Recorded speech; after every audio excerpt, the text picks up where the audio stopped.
Hello, welcome my dear student to today's daily news analysis. ये daily news analysis हम लोग 29 अप्रैल का Arunachal times का स्टार्ट कर रहे हैं। ठीक है,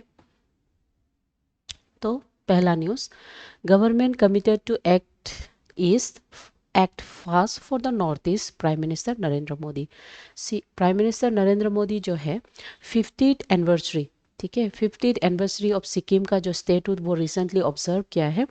उसमें वो एक्ट ईस्ट एक्ट फर्स्ट इस तरह से वो बताया है, यानी कि वो बोल रहा है कि पूरा whole north eastern state of India जो है उसको वो अष्टलक्ष्मी बोल के रेफर करते हुए वो बोला है इसमें टूरिज्म के साथ साथ अदर लोकल डेवलपमेंट के साथ साथ इंफ्रास्ट्रक्चर का डेवलपमेंट मतलब पूरा नॉर्थ ईस्ट में rapid in the rapid phase development करना है बोल के वो सजेस्ट कर रहा है। ठीक है, साथ ही साथ वो सिक्किम को प्रेस किया है ऐसे ऑर्गेनिक एग्रीकल्चर के तौर पे। एंड उसके अलावा वो जितना भी नॉर्थ ईस्टर्न स्टेट जो इंटरनेशनल बॉर्डर शेयर करता है वो सब में स्ट्रेटेजिक इंपॉर्टेंस का जो डेवलपमेंट है उसके बारे में एम्फसाइज किया है। ठीक है, so remember act is policy, उसको वो बोला है इट्स नेसेसरी कि उसको चेंज किया जाए ऐसे एक्ट इज एक्ट फर्स्ट, यानी कि पटापट रीजनल डेवलपमेंट डन। और आस्था लक्ष्मी में पूरा 8 नॉर्थ ईस्टर्न स्टेट को वो एक ही साथ आस्था लक्ष्मी 8 लक्ष्मी बोलता है। अरुणाचल, असम, मणिपुर, मेघालय, मिजोरम, नागालैंड, सिक्किम, त्रिपुरा, एवरीवन। ठीक है, यहाँ पे प्रोजेक्ट्स जो ज़्यादातर आपका जो इंफ्रास्ट्रक्चर और कनेक्टिविटी प्रोजेक्ट है उसको लेके वो बताया गया है। जैसे आपका कनेक्टिविटी प्रोजेक्ट्स में रेलवे, रोडवेज है ना, एक्सप्रेसवे, ये सब के बारे में वो बताया है। और उसके बाद स्ट्रेटेजिक डेवलपमेंट में पासेस लाइक नातूलाल पास हो गया, अरुणाचल का जो पासेस है पंगसुई से लेके आपका बोमदिला पास, ये सब के बारे में एम्फोसाइज वो किया है, मतलब ये लोग को प्रॉपरली डेवलप करना है। ठीक है, साथ ही साथ सिक्किम का जो रिकग्नाइजेशन है as the hub of organic farming उसको भी वो बहुत अपलोड किया है। ठीक है, तो अभी हम थोड़ा सा सिक्किम के बारे में देखेगा। रिमेंबर, सिक्किम इंडिया का 22nd इंडियन स्टेट है।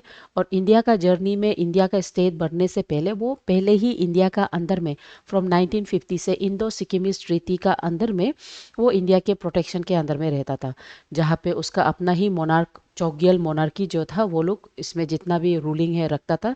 लेकिन डिफेंस और एक्सटर्नल अफेयर्स एंड कम्युनिकेशन के लिए वो इंडिया के देखरेख के अंदर में आता था। ठीक है, फिर आगे जाके वो लोग में 1973 में एक एंटी मोनार्कियल प्रोटेस्ट राइज होता है अगेंस्ट द चौगियल मोनार्की, जिसकी वजह से एक रेफरेंडम मींस वोटिंग सिस्टम होता है। रेफरेंडम सिस्टम से पीपल लोग वोट करता है, अराउंड 97.5% लोग इलेक्ट्रोल वोट में in favour of abolition of the monarchy and India के साथ मर्ज होने का उसको वो लोग सजेस्ट करता है। इसी के चलते सिक्किम जो 35th constitutional amendment act of 1974 से वो एसोसिएट स्टेट बन जाता है इंडिया का। और उसके बाद वो 36 अमेंडमेंट एक्ट ऑफ 1975 से वो फुल फ्लेज स्टेट बन जाता है 22 स्टेट। इसी के अंदर में आर्टिकल 371 का जो एक्सटेंशन होता है वो भी सिक्किम में आता है, आर्टिकल 371F। ठीक है, तो यहाँ पे वहाँ का land rights, identity of the local communities, ये सब प्रोविजन का सेफगार्ड दिया जाता है आपका आर्टिकल 371F के अंदर में। ओके, सो एक्ट इस पॉलिसी के बारे में अभी हम थोड़ा सा देखेगा सिंस ये आर्टिकल उसके बारे में है। तो एक्ट ईस्ट पॉलिसी को सबसे पहले नवंबर 2014 में ये पॉलिसी लुक ईस्ट पॉलिसी का रिप्लेस करते हुए उसी का इवोल्यूशन से निकला है। नाउ लुक ईस्ट पॉलिसी याद रखो, ये 1991 में आपका जो जॉर्ज फर्नांडिस है उसके डिफेंस मिनिस्टर के समय में इसको डाला गया था। ये एक ऐसा पॉलिसी है जहाँ पे India south east and Asia south east और ईस्ट एशिया में जितना नेशंस है वो लोग के साथ वो इस तरह से डील करता है। तो इसमें बेसिकली कोर प्रिंसिपल्स है। कोर प्रिंसिपल क्या क्या है? कल्चर है ना, उसके बाद कल्चर एक्सचेंज प्रोग्राम करना, commerce, connectivity and capacity building को हेल्प करना। ठीक है, तो इसका की स्ट्रेटेजिक्स है कि वो आपका जो पार्टनरशिप है विद नेशंस, स्पेशली आपका जो साउथ ईस्ट नेशंस जैसे जापान, वियतनाम हो गया, वो लोग के साथ इंक्रीज करना। और रीजनल इंटीग्रेशन में जितना भी आपका नॉर्थ मतलब इंडिया के साथ जो स्टेट्स लोग नेबरिंग स्टेट्स है उसके साथ एक प्रॉपर रीजनल इंटीग्रेशन के साथ infrastructure and local development involve होना। ठीक है। इसी के अंदर में इंडिया बहुत सा मेजर प्रोजेक्ट्स जैसे कि इंडिया म्यांमार थाईलैंड का ट्राईलेटरल हाईवे वो सब प्रोजेक्ट भी जा रहा है आपका। उसके अलावा कालाधन मल्टी मॉडल प्रोजेक्ट्स जो है वो भी इसी के अंदर एक्ट ईस्ट पॉलिसी के अंदर में है। एंड अगरतला अखूरा रेल लिंक जो है ये भी एक्ट ईस्ट पॉलिसी के अंदर में है। ठीक है। तो ये जो पॉलिसी है यहाँ पे इकोनॉमिक से हम स्ट्रेटेजिक एंड सिक्योरिटी पर्सपेक्टिव को मूव किया है, इसीलिए हम लुक इस पॉलिसी को एक्ट इस पॉलिसी बोल के नाम को बदल दिया है। ठीक है। Next, IMF and GDP meet, ये जो आर्टिकल है ये इकोनॉमिक हाइलाइट्स का article written by Shivaji Sarkar. तो ये बेसिकली अभी करेंटली जो आपका इंटरनेशनल मॉनेटरी फंड और जीडीपी के साथ जो मीट जुड़ा हुआ है because of the world wide oil blockage के वजह से एंड ऑनगोइंग वार के वजह से कैसे इकोनॉमिक कॉन्फ्लिक्ट्स और करेंसी का फ्लक्चुएशंस ये एक misleading features of the GDP को शो कर रहा है। ठीक है। तो यहाँ पे ये पीस हाईलाइट कर रहा है कि आईएमएफ प्रोजेक्ट कर रहा है कि इंडिया का बहुत ही फास्ट ग्रोइंग इकोनॉमी है। ठीक है, फास्ट ग्रोइंग इकोनॉमी है, लेकिन ये एक मिथ है क्योंकि ऑनगोइंग ग्लोबल इंस्टेबिलिटी में इंडिया का जो पैसा है वो मतलब वीकर होने रूपी वीकर हो रहा है। दूसरा, इंडिया का सिर्फ इंपोर्ट हो रहा है, एक्सपोर्ट बहुत डिक्रीज हो रहा है, जिसके वजह से यू कैन सी कि इंडिया का जो जीडीपी में एक्चुअल मतलब एक्यूरेसी जो मेजरमेंट का होना चाहिए वो देखने को नहीं मिल रहा है और इंडिया में इन्फ्लेशन राइज हो रहा है। इन्फ्लेशन मतलब मनी अपना परचेसिंग पावर खो रहा है। ठीक है। उसके साथ साथ आईटी सेक्टर्स में भी बहुत सा लेआउट्स देखने को मिल रहा है एवरीवेयर एवरीवेयर, इंडिया भी इंक्लूडेड है उसमें। तो ये सब से जीडीपी ग्रोथ होने का जो मिथ है उसके बारे में वो बताता है। इंडिया में numbers of high paid labours देखने को मिल रहा है जिसमें मोस्टली वीमेन है। उसके अलावा environmental loss because of the deforestation and natural causes देखने को मिल रहा है। एंड हाउस होल्ड का जो डेप्ट होता है वो इंक्रीज हो रहा है जिससे आपका जो जीडीपी को इम्पैक्ट कर रहा है। ओके। एंड ओवरऑल यहाँ पे जो अनऑर्गेनाइज सेक्टर्स लोग का जो डाटा को जिसको मतलब कर्टेल किया जा रहा है उसके वजह से MCA21 डाटाबेस में एक्चुअल ओवर एस्टिमेटेड मतलब डाटा सिर्फ पुट कर रहा है जो एक्चुअल नहीं है। तो ये जो MCA21 डाटाबेस जो होता है ये एक बहुत ही secure secure digital reciprocity system मतलब डिजिटल पैरामीटर्स मान सकता है जिसमें कंपनीज और जितना भी आपका लाइबिलिटीज होता है वो सबको कैलकुलेट करता है। ओके। तो ये MCA21 डाटाबेस जो है ये आपका मिनिस्ट्री, यहाँ पे हम लिख रहे हैं ministry of corporate, short form में लिख रहे हैं मिनिस्ट्री ऑफ कॉरपोरेट अफेयर्स जो है वो इसको रिलीज करता है, मैनेज करता है। ठीक है ना। तो ये याद रखो, GDP versus the real development है ना, लिमिटेशंस के बारे में वो बता रहा है। ठीक है। ह्यूमन डेवलपमेंट इंडेक्स हो गया या तो हैप्पीनेस इंडेक्स हो गया, ये सब के बारे में वो बोल रहा है कि ये इंडिकेशन एक्चुअली एक मिथ फॉर्म में दिखा रहा है, गलत इंडिकेशंस में। तो इसमें बहुत सा चैलेंजेस के बारे में बताया है कि इन्फ्लेशन जो रुपी के साथ हो रहा है, उसके बाद बहुत सा काउंटर चैलेंजेस जो डेब्ट इंडिया जो फेस कर रहा है इकोनॉमी से एज वेल एज एनवायरमेंट से, उसके बारे में बता रहा है। ओके। तो इसके बारे में गो थ्रू करो। उसके अलावा यहाँ में इंडियन इंटरनेशनल मॉनिटरी फंड के बारे में वो बता रहा है ना, इंटरनेशनल मॉनिटरी फंड। ठीक है। तो इंटरनेशनल मॉनिटरी फंड के अंदर में हम जो क्या करेंगे इसमें इसके बारे में थोड़ा देखेंगे। तो करेंटली इंटरनेशनल मॉनिटरी फंड में 190 मेंबर्स है होगा और इसका हेडक्वार्टर वाशिंगटन डीसी में है। इसको 1944 में बनाया है following the Bretton woods conference. ठीक है ना, ये ब्रिंटन वुड्स कॉन्फ्रेंस को रिप्लेस करते हुए ये बनता है। ओके। उसके बाद ऑपरेशनल 27 दिसंबर 1945 से स्टार्ट होता है। ओके। तो इसका काम क्या है हम इन शॉर्ट में बता देगा। ये आपका सर्वेलेंस, आपका फाइनेंशियल असिस्टेंट, कैपेसिटी बिल्डिंग है ना, वो सबको ये चेक करता है पूरा वर्ल्ड वाइड। ठीक है। उसके बाद इसमें एग्जीक्यूटिव मेंबर्स में, बोर्ड मेंबर्स में 25 मेंबर्स होता है जो एवरीडे मैनेजमेंट को वो डील करता है। और इसमें जो मैनेजिंग डायरेक्टर है करेंटली वो क्रिस्टिना गॉर्गिविया, वो उसका मैनेजिंग डायरेक्टर है। तो मैनेजिंग डायरेक्टर का नाम भी आपको देखना है। ठीक है। और इसमें एक कोटा सिस्टम प्रोवाइड करता है जहाँ में मेंबर्स लोग को voting power and access to financing दिया जाता है।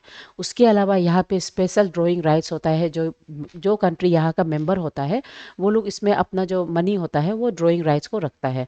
तो इसमें बेसिकली करेंसी जैसे आपका यूएस डॉलर, यूरो, चाइनीज का रेन मेम्बी, जापानीज का रेन एंड ब्रिटिश का पाउंड। अच्छा इसको देखो, चाइनीज का पहले युआन बोल के हम लोग पढ़ता था है ना, लेकिन एज ऑफ नाउ ये युआन को रिप्लेस करके आपका रेन मेम्बी आ गया, उसको भी याद करो, ये नया करेंसी का नाम है। ठीक है। तो यहाँ पे एक कंपैरिजन रखा है, जैसे इंटरनेशनल मॉनेटरी फंड क्या है और वर्ल्ड बैंक क्या होता है। ठीक है। तो इंटरनेशनल मॉनेटरी फंड ये आपका ज़्यादातर शॉर्ट टर्म लोन्स को देता है, वर्ल्ड बैंक लॉन्ग टर्म को देता है, इतना याद रखना है आपको। ठीक है। United Arab Emirate says it will leave OPEC a blow to the oil cartel. So ये एक सबसे नया करंट अफेयर्स न्यूज़ है। यूनाइटेड अरब एमिरेट यूएई जो है वो रिसेंटली अनाउंस किया है कि वो Organization of the Petroleum Exporting Country OPEC जिसको हम बोलता है उससे वो इफेक्टिवली मई 1 2026 से वो लीव कर रहा है। ओके। तो वो इसलिए उसका लीव करना एक बहुत ही मेजर ब्लो होगा आपका ऑयल कंपनीज लोग के लिए, ऑयल नेशंस लोग के लिए, क्योंकि उसका डिसीजन ये है कि उसका जो प्रोडक्शन कोटास है ना, उसका कैपेसिटी मतलब ऑयल का प्रोडक्शन कैपेसिटी इंक्रीज हो गया है, इसलिए वो उसको और सेल करना चाहता है, लेकिन वो चीज़ को आपका जो ओपेक ऑर्गेनाइजेशन है वो अलाउ नहीं करता, एज ए रिजल्ट वो निकल रहा है। साथ ही साथ उसका जो रिफ्ट हो गया competitiveness between UAE and south Arabia, क्योंकि दोनों ही रीजनल लीडरशिप और इकोनॉमिक का कंपटीशन कर रहा है, और इसके वजह से ये जो टेंशन है इसलिए यूएई निकल रहा है। ठीक है, इतना सिर्फ आपको समझ जाना है। तो आपको एग्जाम के लिए ये जो जो पढ़ना है वो ये कि एग्जिट यानी कि एग्जिट ट्रेंड कौन कौन कर रहा है, क्योंकि कतर जो 2019 में चला गया, एंगलो 2024 में, और आज अब 2026 आपका यूएई भी निकल गया। तो कौन कौन कंट्री निकल गया है ना, और कौन कौन है उसके बारे में आपको देखना है। तो ये आपको हम जो बताया यूएई और सऊदी का जो राइवल है वो भी वन ऑफ द फैक्टर्स हो गया है ना। एंड उसके बाद जैसे अभी ऑयल का जो क्राइसिस है उसका निकलने के वजह से वॉलेटिलिटी आपको देखने को मिल सकता है ओवरऑल ऑयल प्रोड्यूसिंग नेशंस के साथ। ओके। तो यहाँ पे organisation of the petroleum export country जिसको हम ओपेक बोलता है, ये आपका सितंबर 1960 में बगदाद कॉन्फ्रेंस में फॉर्म हुआ है, इतना याद रखो। ठीक है। और इसका करेंटली इसका जो हेडक्वार्टर है वो वीना ऑस्ट्रिया में है, होगा, ये भी याद रखो। उसके बाद दूसरा आपको जो एग्ज़ाम के लिए चाहिए वो ये फाउंडिंग मेंबर्स कौन कौन था, फुल मेंबर्स अभी तक कौन कौन है, एग्जिटिंग रिसेंटली एग्जिट करने ला यूएई, और कौन कौन पहले एग्जिट कर चुका है, जैसे एंगोलो 2024 में, युकार्डो 20 में, कतर 2019 में, एंड इंडोनेशिया को सस्पेंड किया गया है। कभी कभी ये भी पूछता है, ठीक है, किसको सस्पेंड किया है, होगा। डन। तो करेंट मार्केट जो कंटेक्स है उसको लेके, तो करेंट मार्केट अभी बेसिकली ये है कि आपका जो वार हो रहा है, ऑनगोइंग वार, इसमें ऑयल को लेके पूरा एवरी नेशन में जियो पॉलिटिकल टेंशंस है ना। तो इसीलिए 1/5 of the global oil flows जो होता है उसको अराउंड $111 पर बैरल करके उसको सेल कर रहा है। ठीक है। सो बहुत हाई प्राइस में ये सेल हो रहा है। Next, which constitutional amendment officially granted Sikkim full statehood as 22nd state of Indian Union? तो ये है 36। ठीक है, ये एपिसोड में पूछा गया था, है ना। एसोसिएट पूछा गया था 35 को। ओके, 35 और 36। India's Northeast development, what does the term Astalakshmi refers to? 8 Northeastern state, 8। ठीक है। उसके बाद IMF and GDP meet, which of the following is not a cited limitation of using GDP? ये होगा included government spending on defence and infrastructures. उसके बाद UAE announces withdrawal from the OPEC effectively, what is the primary reason cited? Primary reason है frustration of the production quotas that limited its ability to use its expansion capacity. मतलब अभी UAE ज़्यादा बना oil बना रहा है तो इसलिए वो ज़्यादा सेल करना चाहता है, लेकिन ओपेक के रूल के हिसाब से देयर आर लिमिटेशंस, तो उसके अगेंस्ट में वो निकल रहा है। उसके बाद which international reserve asset based on the basket of 5 currency is manage by IMF to supplement members global reserve? तो ये होता है उसका स्पेशल ड्राइंग राइट्स। ओके। उसके बाद ऑब्वियसली आपको क्वेश्चन पूछा जाएगा एक्ट फास्ट वाला जो पॉलिसी है जो चेंज हो रहा है रिसेंटली, है ना। लुक इज से एक्ट इज पॉलिसी, और एक्ट इज से एक्ट फास्ट पॉलिसी, इसके बारे में आपको देखना होगा। ठीक है। उसके बाद जीडीपी को लेके आपको क्वेश्चंस पूछ सकता है, इसमें क्या लिमिटेशन हो सकता है, और वो कैसे एक इंडिकेटर है नेशंस का वेलबींग को लेके क्वेश्चन पूछ सकता है। Okay.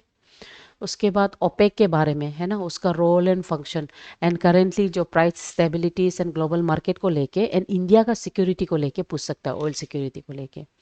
So thought of the day ये है, get a good idea and stay with it, dog it and work it until it's done right. Walt Disney. होगा. So with this thought my dear student, keep studying and keep following the news. Thank you.